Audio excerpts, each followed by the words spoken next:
Ada artis yang kaya, yang ganteng, yang cantik, tapi mengakhiri hidupnya. Alasannya depresi, jenuh.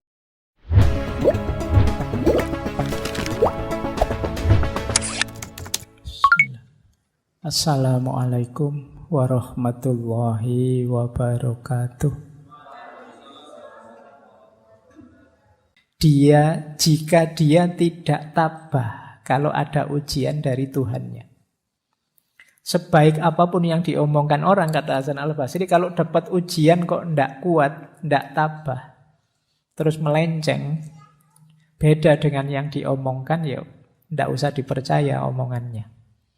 Ya kalau hidupnya senang terus sih tidak masalah, tapi begitu ada ujian, coba kayak gimana perilakunya. Orang itu kan kelihatan aslinya kalau pas lagi susah.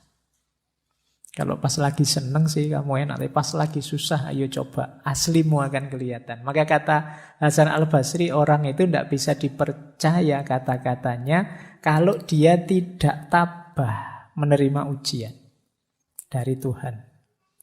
Tapi pandangan ini dikritik oleh Robi'ah.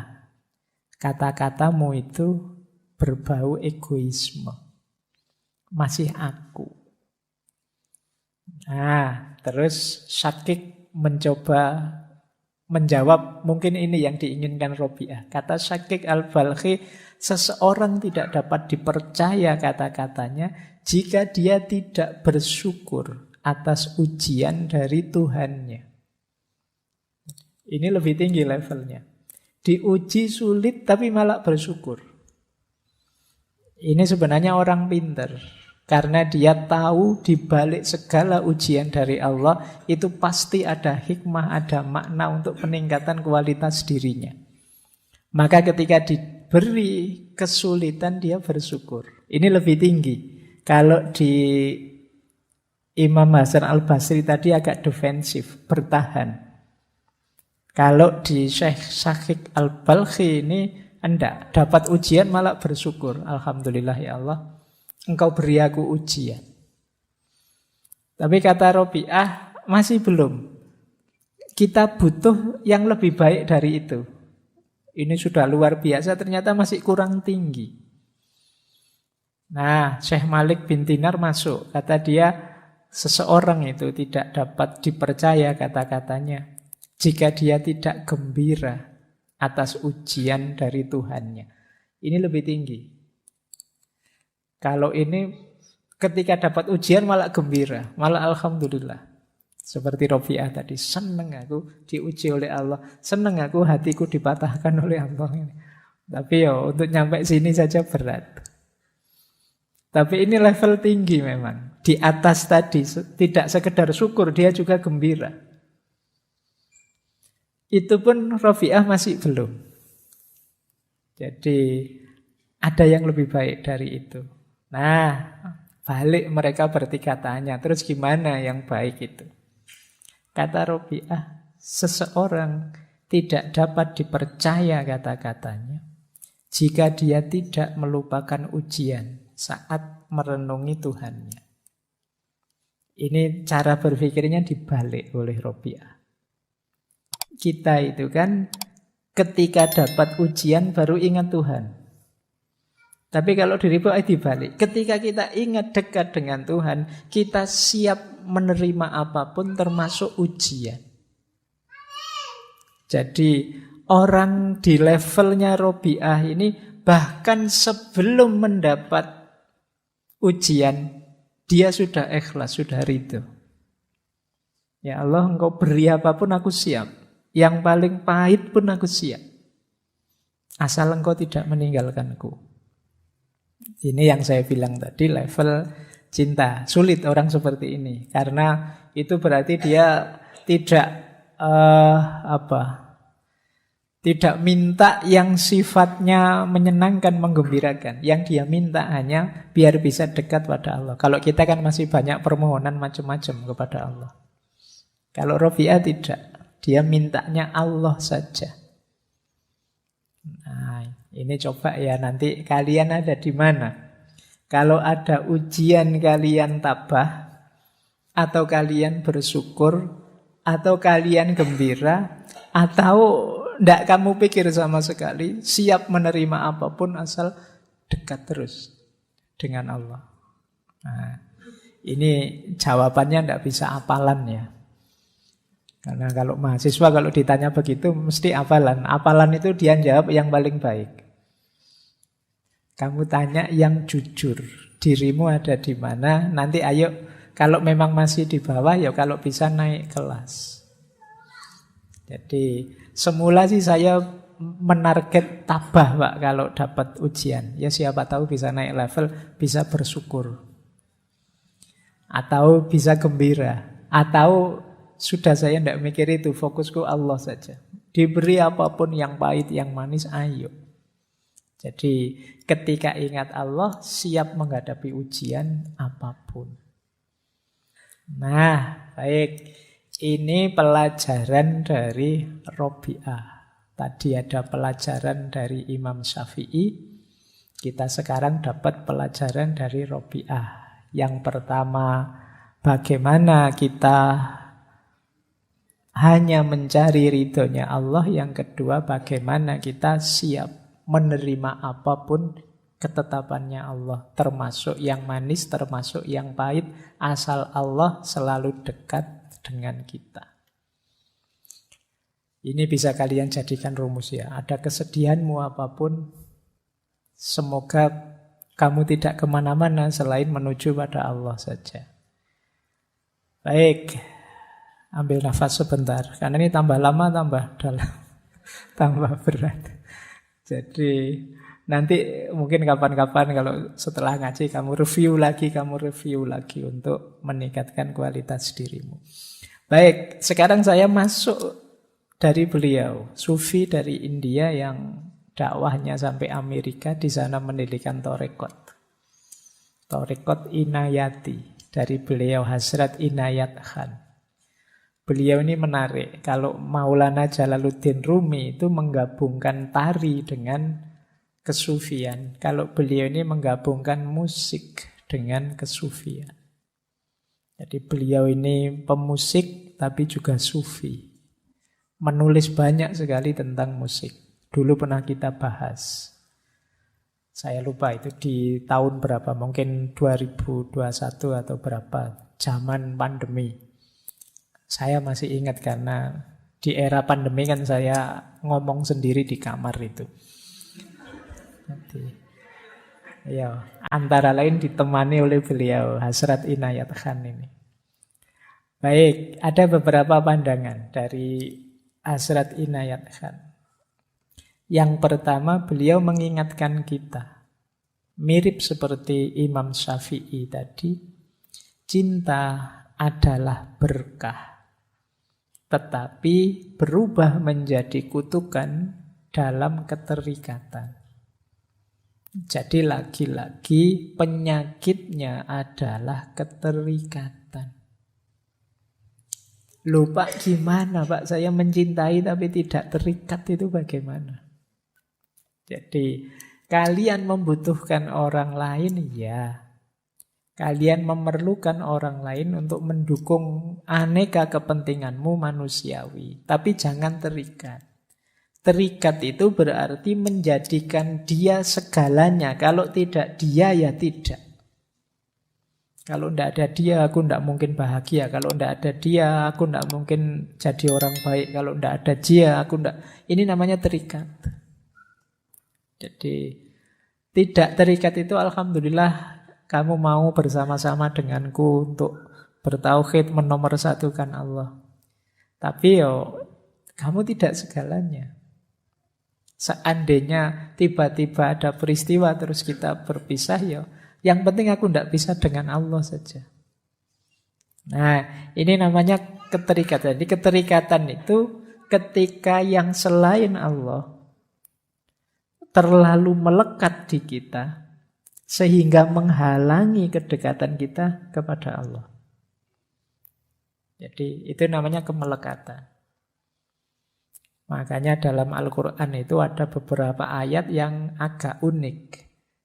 Misalnya ayat yang menyebut amwalukum wa auladukum fitnah. bahwa hartamu juga anak-anakmu itu oleh Al-Quran bisa jadi fitnah. Itu kan kita heran, loh kok anak-anak bisa jadi fitnah? Karena kita kadang terlalu melekat sehingga menghalangi kita dari Allah. Jadi ini yang disebut kemelekatan. Makanya cinta itu barokah. Tapi kalau berubah jadi kemelekatan, ya dia jadi kutukan. Kenapa jadi kutukan? Menghalangi kita dari Allah. Maka cintamu pada yang selain Allah, jadikan sebagai jalan untuk kamu lebih dekat kepada Allah. Kalian berdua yang saling mencintai, melekatlah sama-sama pada Allah. Jangan kalian yang saling melekat tapi jauh dari Allah. Istilah melekat itu tidak enak ya, Pak. Suruh melekat sama-sama malah ngeri. Ya wis pokoknya hindari kemelekatan lah itu. Jadi keterikatan biar tidak kemelekatan ya. Jadi itu rumus. Ini mirip seperti yang disampaikan oleh Imam Syafi'i tadi. Yang kedua kata Hasrat Inayat Khan, seseorang tidak perlu jatuh dalam cinta. Tapi dia harusnya bangkit melalui cinta. Nah, mulai sekarang boleh kalian merevisi istilah jatuh cinta. Ya, kalau bahasa Inggris itu fall in love. Ini juga sudah diinisiasikan oleh Erich Fromm. Jangan fall in love, tapi standing in love. Jangan jatuh dalam cinta, tapi tegaklah dalam cinta. Standing in love. Tegakkan cinta dalam dirimu. Bukan kok kamu jatuh karena cinta. Jadilah manusia sejati yang menghidupkan cinta. Bukan orang yang kalah dan jatuh karena cinta. Jadi jangan falling in love, tapi standing in love. Nah, tidak tahu bahasa Indonesianya standing in love itu apa ya. Ya pokoknya aku siap menegakkan cinta bersamamu. Nah, bukan aku jatuh cinta padamu. Jadi biar sama-sama tegak. Kalau istilahnya Hasrat Inayat Khan, seseorang harus bangkit, muncullah, eksislah melalui cinta. Jadi cinta jangan jadi kuburanmu. Ketika jatuh cinta kamu terus hilang. Tidak otentik lagi. Tapi cinta jadi jalanmu untuk eksis. Jalanmu untuk hidup, menyayangi dan mencintai. Jadi ini nasihatnya Hasrat Inayat Khan. Jadi kenapa kok orang bisa patah hati? Jangan-jangan kemarin memang mode cintanya mode jatuh cinta. Pasti saja kamu jatuh. Maka ayo standing in love. Biar kamu tegak. Jadi bareng-bareng menegakkan diri. Eksis. Baik. Terus yang ketiga. Ini lanjutannya sebenarnya. Dari cangkang patah hati muncul jiwa baru yang lahir. Seandainya dalam cinta kalian mengalami patah hati, tidak masalah. Jadi ada sunnatullah dalam hidup ini bahwa menyusuli kehancuran itu pertumbuhan. Jadi kalau sesuatu itu sudah busuk, hancur, dari situ akan lahir sesuatu yang baru. Maka dari cangkangnya patah hati, lahirlah jadi orang baru. Lahirlah jadi manusia yang baru. Kalau kalian sangat kecewa dengan apapun sebelumnya dalam hidupmu, tidak hanya patah hati ditinggal pacar, kecewa karena apapun, maka jangan ambruk, jangan jatuh, keluarlah tegak bahwa inilah aku yang baru sekarang. Misalnya kok sangat apes, terpaksa kamu kuliah kok di DO. Begitu kamu di DO keluar dari kampusmu sambil bilang, inilah aku yang baru, yang lahir. Jadi keruntuhanmu adalah sumber kelahiranmu kembali. Jadi kamu tidak depresi. Ditinggal pasanganmu juga begitu. Begitu ditinggal, ya sudah, sekarang aku sendiri, berarti inilah aku yang sekarang baru, yang tidak kayak kemarin. Yang tiap hari stres karena ngeladeni kamu, sekarang aku bebas. Nah, jadi dari cangkang patah hati muncul jiwa baru yang lahir. Hidup itu kan selalu ada sulitnya, selalu ada jatuh bangunnya. Ketika kamu jatuh, jadikan itu titik tolak kelahiran yang baru. Ya kalau kamu sukses, jadikan titik tolak untuk semakin tinggi, semakin mengembangkan diri. Jadi sebenarnya tidak ada alasan untuk kamu jatuh terus-terusan, sedih terus-terusan, depresi terus-terusan. Lahirlah jadi orang yang baru. Banyak orang yang depresi karena jenuh. Beberapa bahkan sampai mengakhiri hidupnya sendiri dengan alasan yang tidak jelas. Karena dia jenuh, merasa hidup kok kayak gini lah. Padahal itu enak. Ada artis yang kaya, yang ganteng, yang cantik. Tapi mengakhiri hidupnya. Alasannya depresi, jenuh dengan hidupnya. Nah, mungkin kalian perlu latihan ini. Jadi kalau kamu jenuh dengan hidupmu yang versi sekarang, bikinlah versi baru hidupmu. Kamu ingin seperti apa? Dan itu sangat mungkin. Karena yang menguasai hidupmu kan dirimu. Manusia itu paket potensi, bukan paket jadi. Kamu ingin jadi apa saja bisa. Kamu ingin jadi orang seperti apapun, tinggal kamu latih, kamu bentuk dirimu. Kalau kamu jenuh dengan versi dirimu yang sekarang, bikin versi baru. Yang kamu inginkan yang bagaimana? Yo, tentu saja semoga versi barumu yang positif. Jangan kok, Pak saya jenuh jadi orang baik Pak. Misalnya, yo jongono. Jadi versi yang baru yang positif. Pak saya jenuh jadi orang yang kemarin kok terlalu pendiam ya, jadi kurang ya sudah, ayo latihan nggak pendiam lagi, mungkin agak ceria sedikit, agak terbuka sedikit. Pak saya ini jenuh Pak, melihat diri saya itu loh kok cerewet saya itu. Ayo coba yuk latihan ngerem sedikit biar tidak cerewet, bisa kok. Jadi engkau adalah seperti apa engkau bentuk hidupmu. Jadi jangan merasa dirimu itu harga mati. Pak saya itu memang orangnya pemarah kok Pak. Enggak kok, kamu bisa enggak pemarah. Tinggal kamu latihan saja. Bikin versi dirimu yang versi kalem. Nah, kalau selama ini pemarah, ya besok ke kampus bilang ke teman-teman, ini versi baru ini versi kalem ini. Nah, itu.